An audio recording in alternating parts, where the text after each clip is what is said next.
Shalom Bapak Ibu yang terkasih, puji nama Tuhan, kita kembali beribadah kepada Tuhan.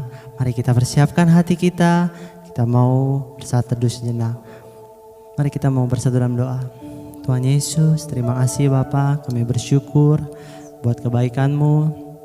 Kami bisa merasakan Bapa, selalu kasih karunia-Mu dalam kehidupan kami. Tuhan, sebentar lagi kami mau mulai ibadah kami, Tuhan berkati. Dan kami haus akan Engkau Bapa. Kami mau menyembah-Mu Bapa, memuji mulia nama-Mu. Terima kasih Tuhan, kami sudah berdoa, sudah mengucap syukur di dalam nama Tuhan Yesus. Haleluya, amin. Terima kasih Tuhan Yesus. Jiwaku merindukan-Mu, ya Allah yang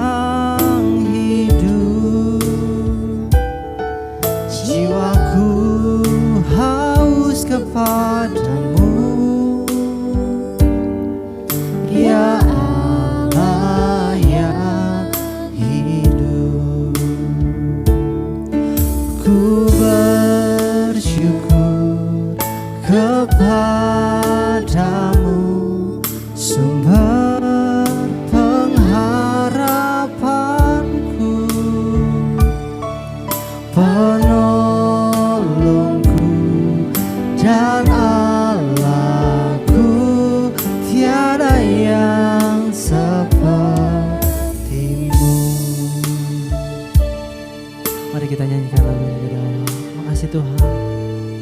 Jiwaku merindukan-Mu, ya Allah yang hidup. Jiwaku haus kepadamu, ya Allah yang hidup. Kami bersyukur Tuhan, ku bersyukur kepadamu, sumber pengharapanku,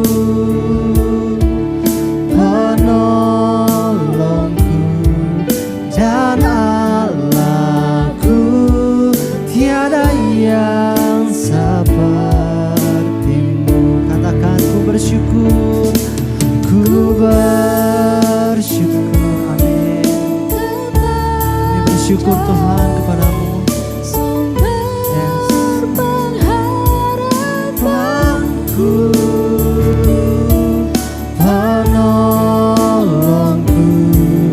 Dan Allahku, tiada yang seperti-Mu.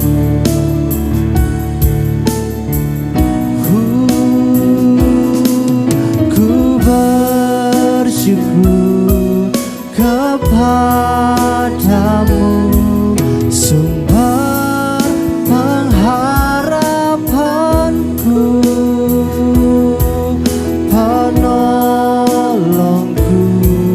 dan Allahku, tiada yang seperti-Mu.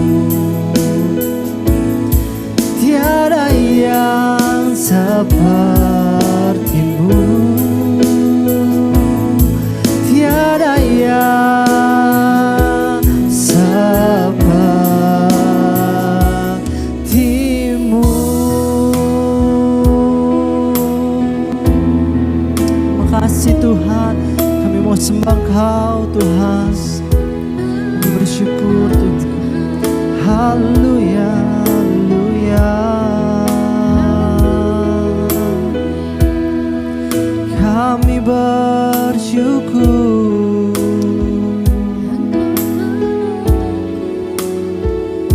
Engkau baik.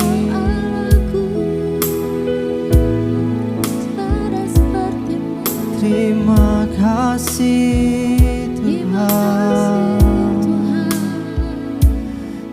Terima kasih.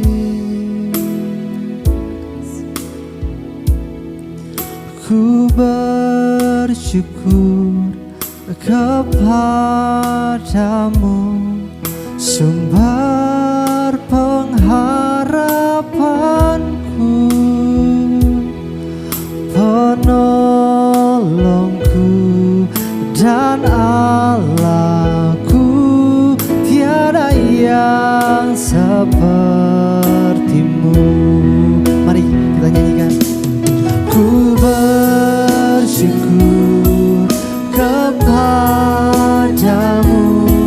sumber pengharapanku, penolongku yang Allahku, tiada yang sepertimu, tiada yang sepertimu, tiada yang sepertimu.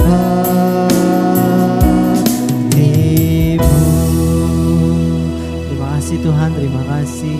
Kami siap untuk mendengarkan firman Tuhan. Biarlah firman ini yang ditabur bisa menjadi kekuatan dalam kehidupan kami. Terima kasih Tuhan, sebelumnya kami mau menaikkan rasa syukur kami selalu ke dalam tangan Tuhan. Terima kasih Yesus. Terima kasih Bapa. Hanya Engkau Tuhan dalam kehidupan kami Tuhan. Amin.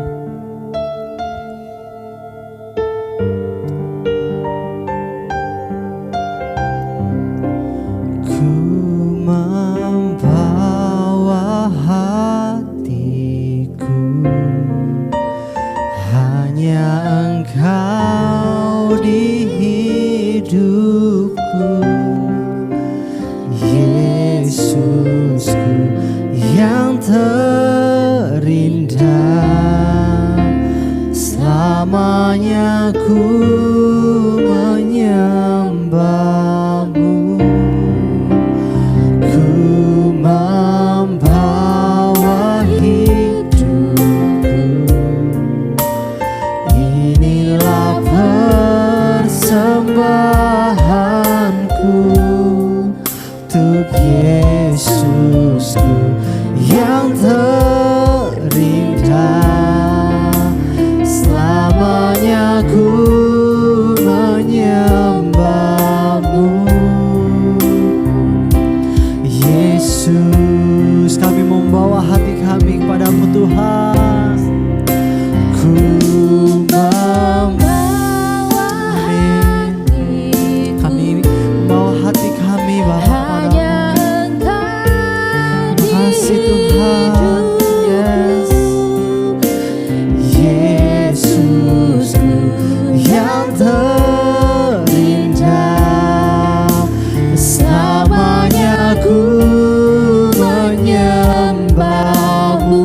Kami membawa, ku membawa hidupku, inilah persembahan kami, inilah persembahanku untuk Yesusku yang terindah. Selamanya ku menyembahmu, Yesus.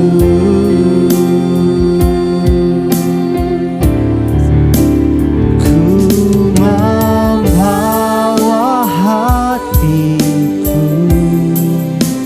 hanya Engkau di hidupku,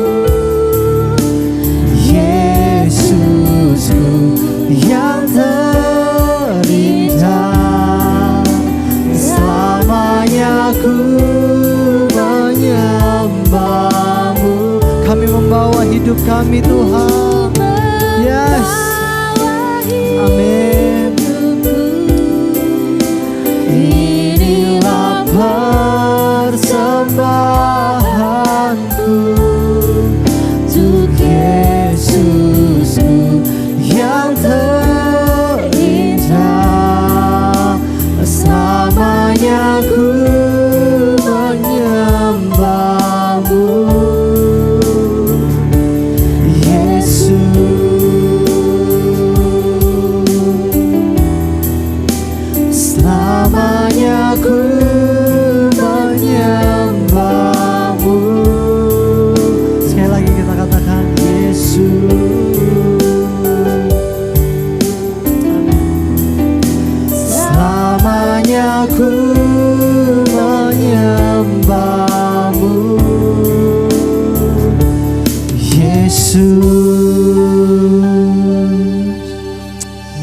kasih Bapa, kami bersyukur Bapa kami bisa memuliakan nama-Mu.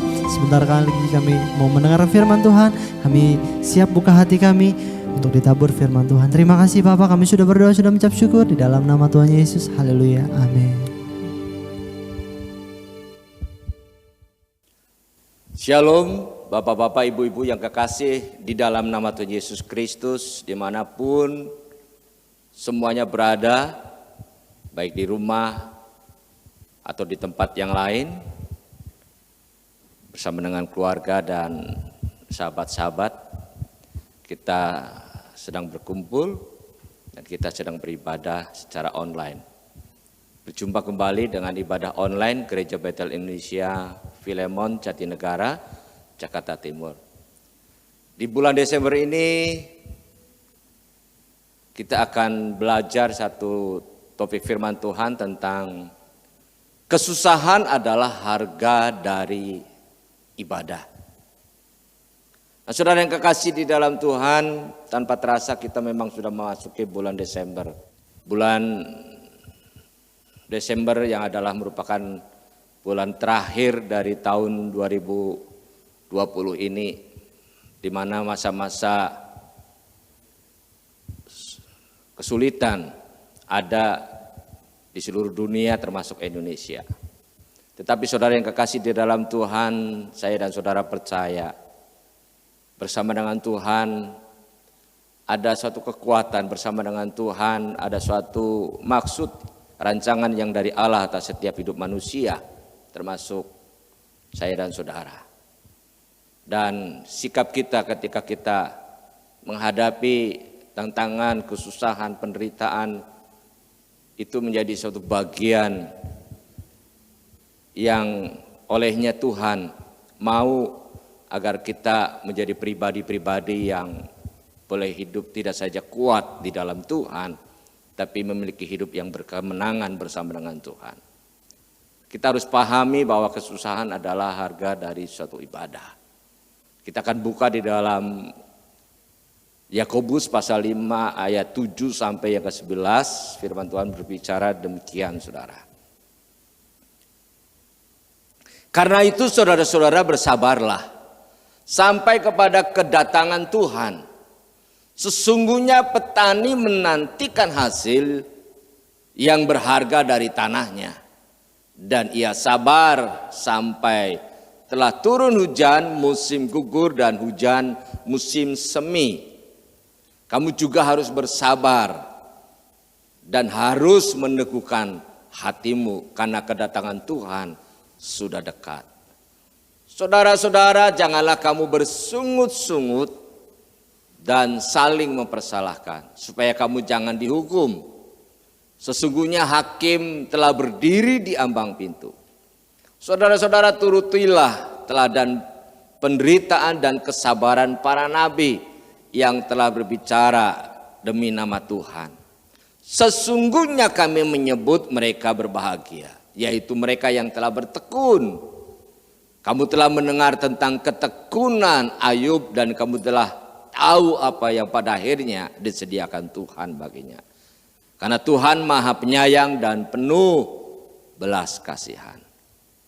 Saudara yang kekasih dalam Tuhan, dalam kitab Yakobus ini jelas Yakobus ingin menyampaikan suatu pesan kepada semua orang percaya ketika mereka menghadapi kesusahan, ketika mereka menghadapi penderitaan, ketika mereka menghadapi tantangan, merujuk pada kondisi yang seperti ini. Saudara yang kekasih di dalam Tuhan, Yakobus mengajar untuk kita mengingat apa yang dialami juga oleh para nabi, para rasul, orang-orang yang berdiri di garis depan membawa nama Tuhan di dalam hidup mereka, di dalam pelayanan mereka.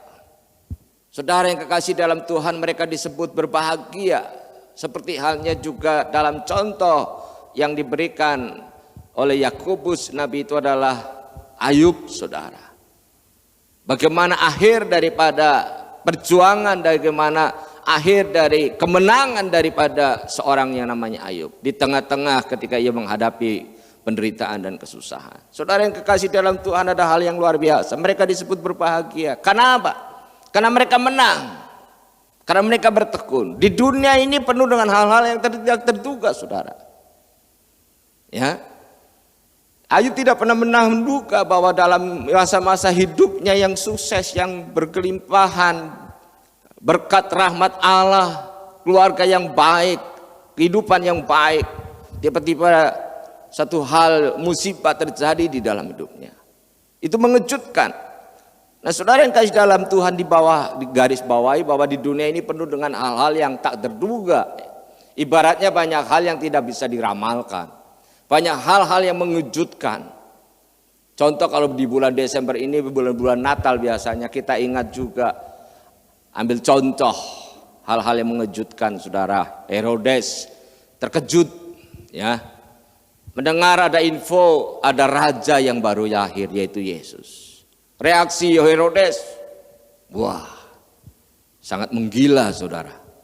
Ya, mendengar itu Herodes cari tahu, marah, dan bahkan dia membunuh anak-anak dari usia yang di bawah 2 tahun pada akhirnya, karena dengan asumsi bahwa Yesus berumur pada usia tersebut, sehingga supaya tidak kelak menjadi raja, Yesus harus dibunuh. Dan anak-anak usia itu menjadi korban, saudara, kekejian dari seorang yang bernama Herodes dalam reaksinya. Karena keterkejutannya, saudara. Banyak hal-hal yang mengejutkan di dunia ini, saudara. Ada juga hal-hal yang mengejutkan. Orang tidak pernah memimpikan, orang tidak pernah menghayal, orang tidak pernah meramal ada satu pandemi virus corona yang mendunia, saudara. Satu pandemi penyakit, saudara.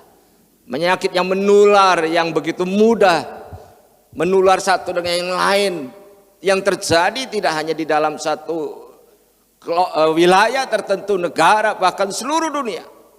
Dan pandemi ini mengejutkan, saudara, memorak-morandakan, membawa suatu momok yang menakutkan. Tapi reaksi orang-orang, banyak hal yang menciptakan reaksi di tengah-tengah kesulitan seperti itu. Ya, ada yang takut, ada yang bereaksi negatif, saudara. Tapi saudara yang kekasih di dalam Tuhan, di tengah-tengah hidup manusia, kita harus sadar ada banyak hal yang Tuhan izinkan terjadi. Tuhan izinkan untuk iblis menggoda Ayub, saudara. Tuhan izinkan untuk kesulitan menguji hidup manusia di seluruh dunia. Kadang hal-hal yang mewujudkan seperti itu terjadi berhubungan langsung dengan kita, saudara. Dan ketika itu terjadi berhubungan dengan saya dan saudara, dalam hidup saya dan saudara, apa yang menjadi sikap kita, reaksi kita, saudara? Saya percaya kita berdoa, kita tidak menjadi orang yang reaktif, tapi orang yang memiliki sikap yang bijak, saudara.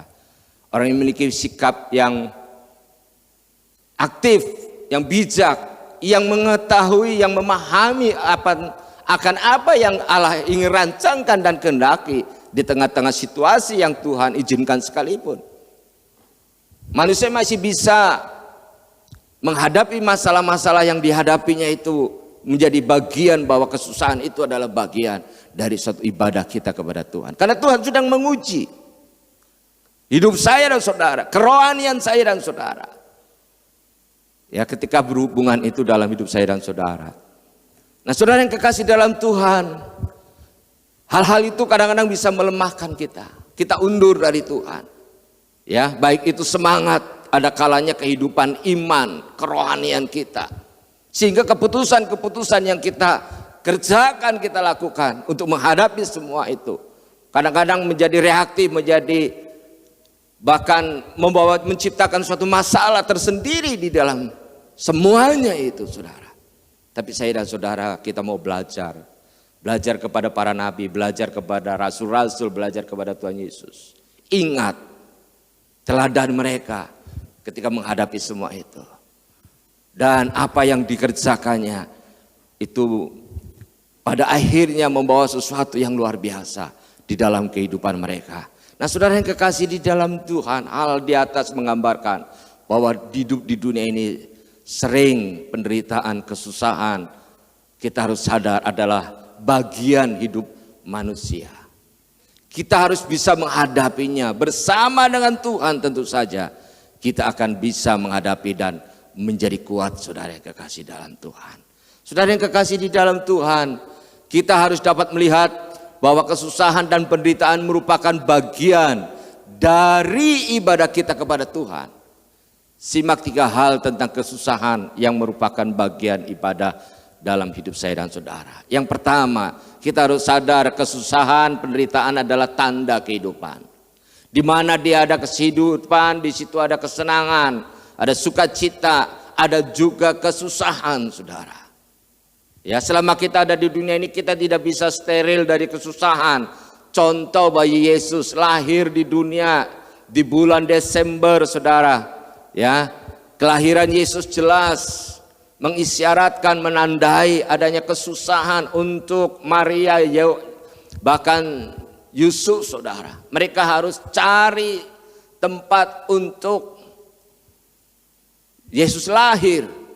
Dan semua penginapan penuh, saudara, hari-hari itu. Alkitab mencatat bahwa Yesus lahir bukan di tempat yang baik, Yesus bukan lahir di tempat yang mewah.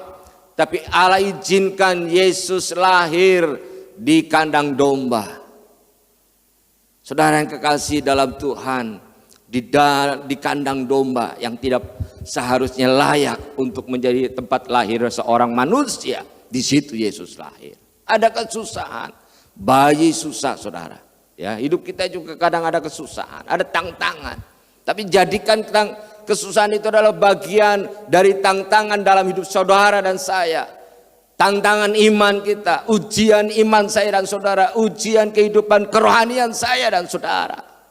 Kita harus bisa sampai pada batas yang demikian. Ya, kita harus sadar karena di dunia ini, saudara, dunia berada di kuasa si jahat, saudara. Ya, si jahat, ya. Manusia sebetulnya yang ditakuti, kita tidak perlu takut sama setan. Tapi sebetulnya yang saudara dan saya harus takuti adalah ketika setan itu menguasai pikiran dan hati manusia. Ketika itu terjadi, ada banyak tindakan-tindakan kejahatan. Tidak saja secara kualitas kejahatan yang bisa sedemikian rupa, bobrok, jahat, saudara. Itu ada di dunia ini. Dan itu membawa kesusahan yang besar. Implikasi dari kejahatan-kejahatan yang dilakukan orang lain kadang bisa membawa susahan, penderitaan, pelayanan. Kadang-kadang dihadapkan pada berbagai macam tantangan. Dan itu bukan hanya di luar, tapi dari dalam diri, dari dalam organisasi, bahkan gereja sendiri. Ya. Oleh sebab itu Tuhan mau, saudara, supaya di tengah-tengah semua itu yang Tuhan izinkan terjadi, ya, karena adanya kuasa dunia yang berada di kuasa si jahat. Kita sebagai orang percaya harus tetap tadi seperti Yakobus berkata, berbahagia mereka. Kenapa mereka berbahagia? Karena mereka sabar, karena mereka tekun. Tekun apa? Untuk mengerjakan bagian pekerjaan yang terpenting dari hidup mereka, yang Tuhan percayakan atas setiap mereka, orang-orang percaya. Itu yang menjadi fokus dalam hidup saya dan saudara. Kita tidak boleh larut, kita dikuasai dan berada dalam kesusahan. Tapi biarkan kesusahan itu memang ada, saudara. Kesulitan memang ada. Tapi kita tidak boleh menyerah. Kita tidak boleh lemah. Kita tidak boleh berada dalam kekuasaan. Karena adanya kesusahan. Sehingga hidup saya dan saudara menjadi mandek dan tidak bisa berbuat apa-apa. Saya dan saudara harus punya sikap. Bukan berarti kita lari dari masalah. Tapi kita berserah kepada Tuhan, mendekat kepada Allah. Ketika orang merendahkan diri, datang merendahkan diri di hadapan Allah, Alkitab mencatat, maka iblis akan lari daripadamu. Kita harus belajar untuk terus menaruhkan pengharapan kita kepada Allah dengan sabar atas situasi-situasi yang kadang-kadang tidak mendukung di dalam hidup saya dan saudara. Tapi kita harus belajar sabar. Dan kita harus belajar dikatakan meneladani seperti para nabi dan rasul yang adalah mereka berbahagia karena apa? Tekun. Kata tekun itu mengerjakan terus menerus apa yang baik yang ada dalam hidup saya dan saudara. Itu menjadi bagian. Kalau saudara mengasihi, kalau harus melayani, layani itu dengan segenap hati. Lakukan itu dengan sungguh-sungguh, jangan bersungut-sungut. Alkitab mengatakan Yakobus, jangan bersungut-sungut, jangan bertengkar, jangan mengeluh. Apalagi memberontak atas situasi yang Tuhan izinkan terjadi sebagai ujian. Ayub tidak memberontak. Dan hasil daripada itu seperti petani yang menantikan hasil. Ada bahagia, ada sukacita yang diberikan Allah atas orang yang namanya Ayub. Atas orang yang namanya tercatat yaitu saudara dan saya. Ketika kita sabar, ketika kita berani bertekun untuk kita melakukan apa yang Tuhan percayakan dan bisa kita lakukan. Kalau saudara, hamba Tuhan, gereja-gereja Tuhan, anak-anak Tuhan, biar kita tetap terus melakukan bagian kita. Kita bisa terus mengasihi, melayani Tuhan. Yang kedua saudara, penderitaan adalah karunia, Alkitab mengatakan. Sebagai murid Kristus kita tidak saja dikaruniai keselamatan, tapi juga menderita untuk Dia. Pada saat kita mengikuti Yesus, beribadah kepada Yesus, maka tantangan, masalah dan bahkan sampai pada aniaya bisa kita alami sebagai murid Kristus. 2 Timotius 3 ayat 12 mengatakan, semakin kita mau beribadah, semakin banyak penganiayaan, tantangan yang ada. Memang setiap orang yang mau beribadah dalam Kristus akan menderita penganiayaan. Saudara, banyak penganiayaan berupa tekanan-tekanan, intimidasi, bahkan sampai kepada penganiayaan secara fisik. Ya, dibuktikan terjadi banyak di banyak negara, ya, di tempat-tempat saudara. Tetapi saya dan saudara percaya, kalau ada kita tetap kuat, kita masih bisa berada, bisa beribadah kepada Tuhan. Beribadah itu kita berarti adalah sedang mempersiapkan hidup saya dan saudara, mempersembahkan hidup saya saudara bagi Allah. Ya, orang yang jahat semakin jahat dan bertambah hari semakin jahat. Ya saudara, ketika di tengah-tengah penderitaan dan kesusahan bahkan aniaya sekalipun, kita tetap teguh berdiri beribadah, yaitu percaya dan setia melayani Kristus, maka disebutlah saudara sebenarnya iman kita yang sedang diuji bahkan dimurnikan dan kita akan disempurnakan. Saudara yang kekasih dalam Tuhan, maka dari itu janganlah kita lelah atau goyah, karena segala jerih payah kita di dalam Tuhan, saya percaya dan saudara percaya tidaklah sia-sia. Rasul Paulus mengatakan, persekutuan saya dan saudara di dalam Tuhan ketika kita mengerjakan pelayanan, kebenaran kita di dalam Tuhan tidak sia-sia.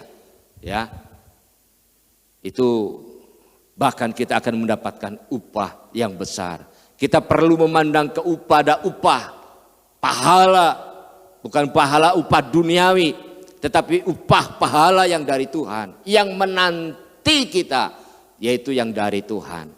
Saudara yang kasih dalam Tuhan, ada upah mahkota kebenaran, ada mahkota kemuliaan. Ya, nah, saudara yang kasih dalam Tuhan, kita biarlah tetap memandang kepada Tuhan, karena Dialah yang berkuasa, yang mengizinkan, menguji, memurnikan hidup saya dan saudara. Di tengah-tengah kondisi apapun, kita tetap kuat, bahkan kita tetap bisa memuliakan Tuhan ketika kita berada menurut yaitu rancangan dan kehendak-Nya. Amin buat firman Tuhan. Haleluya. Kita akan masuk di dalam perjamuan kudus pada hari ini, saudara yang kasih dalam Tuhan. Kita akan angkat satu pujian.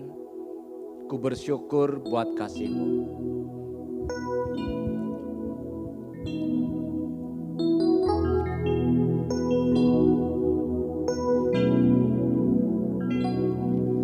Ku bersyukur buat kasih-Mu menyelamatkan hidupku. Oh Yesus, Tuhan dan Rajaku. Dengan apa akan ku balas anugerah-Mu yang ajaib? Biarlah hidupku selalu menyenangkan hati-Mu.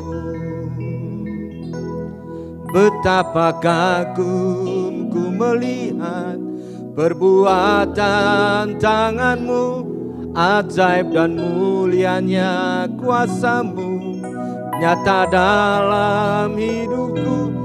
Sungguh ku tak dapat mengerti besarnya karya-Mu.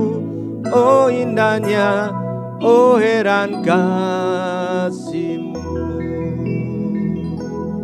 Sungguh ku tak dapat mengerti besarnya karya-Mu. Oh indahnya, oh heran kasih-Mu.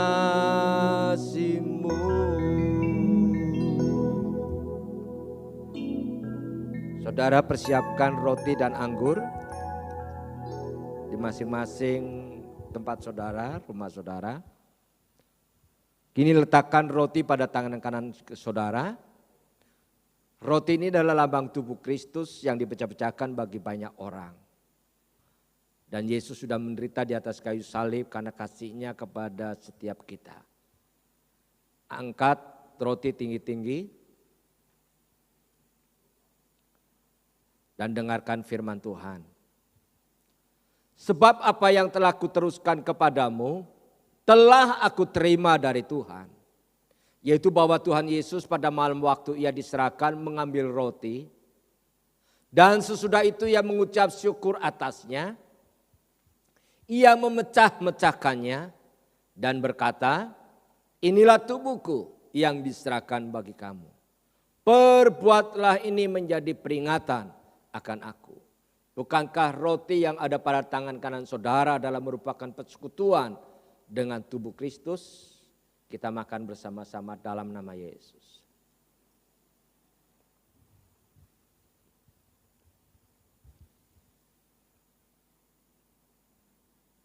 Kini letakkan cawan yang berisi anggur. Cawan ini adalah lambang darah Kristus.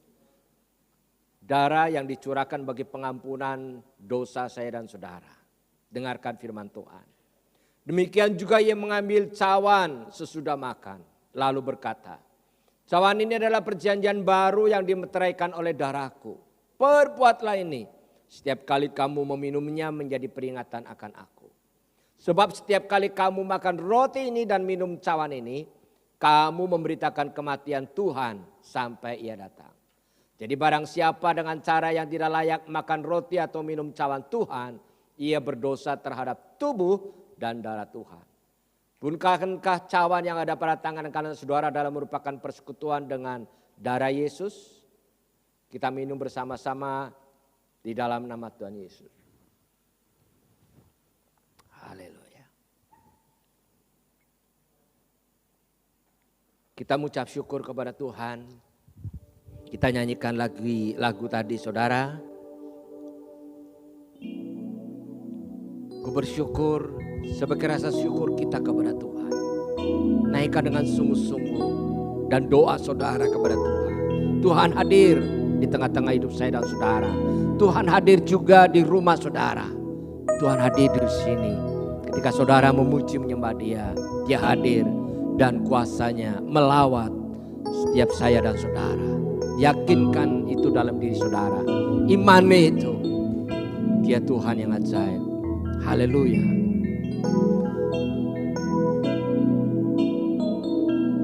Ku bersyukur buat kasih-Mu menyelamatkan hidupku.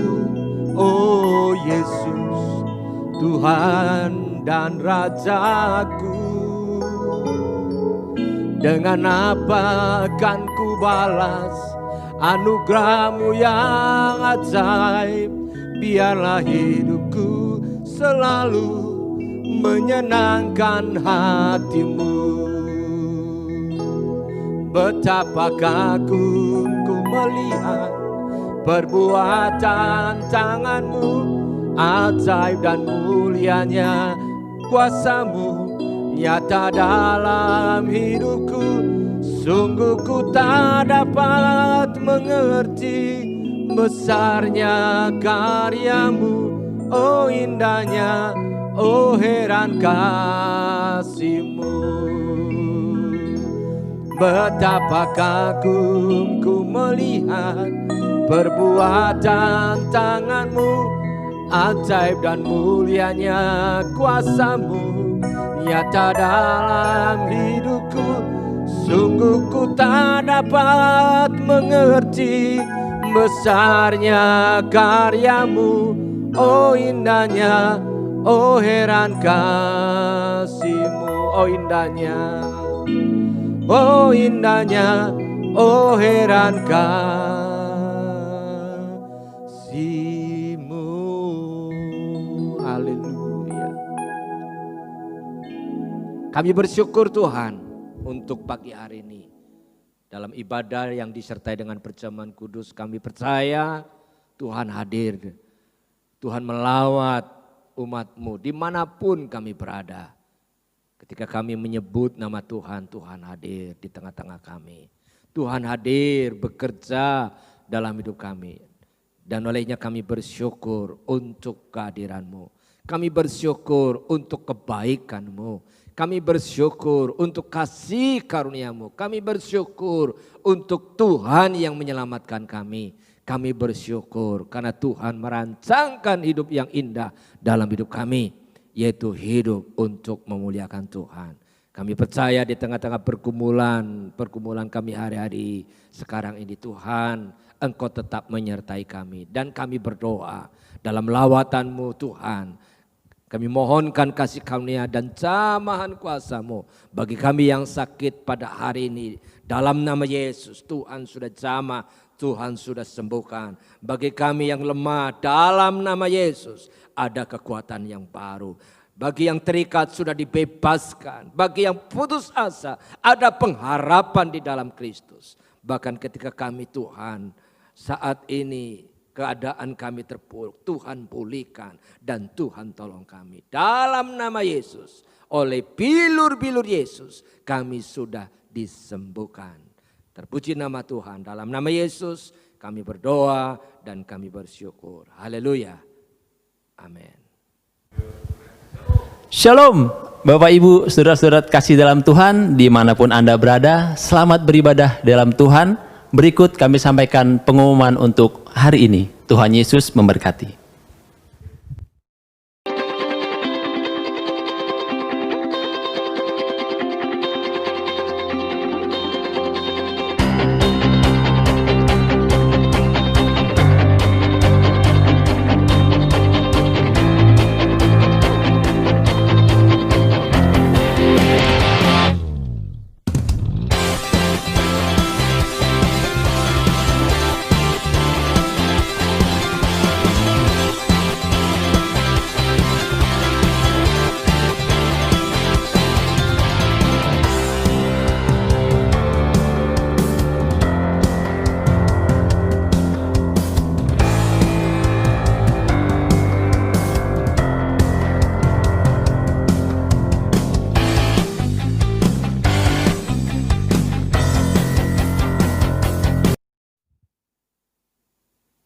Tuhan kiranya memberkati dan melindungi engkau. Tuhan menyinarkan wajahnya dan memberikan kau kasih karunia. Tuhan menghadapkan wajahnya dan memberikan kau damai sejahtera. Anugerah kasih Allah Bapa di dalam kerajaan surga, kasih karunia dan cinta kasih Tuhan Yesus Kristus, serta persekutuan kekuatan penghiburan Allah Roh Kudus yang terus tinggal menyertai saudara-saudara sekalian hari ini sampai Maranatha Tuhan Yesus Kristus datang kembali. Yang percaya katakan bersama saya, amin.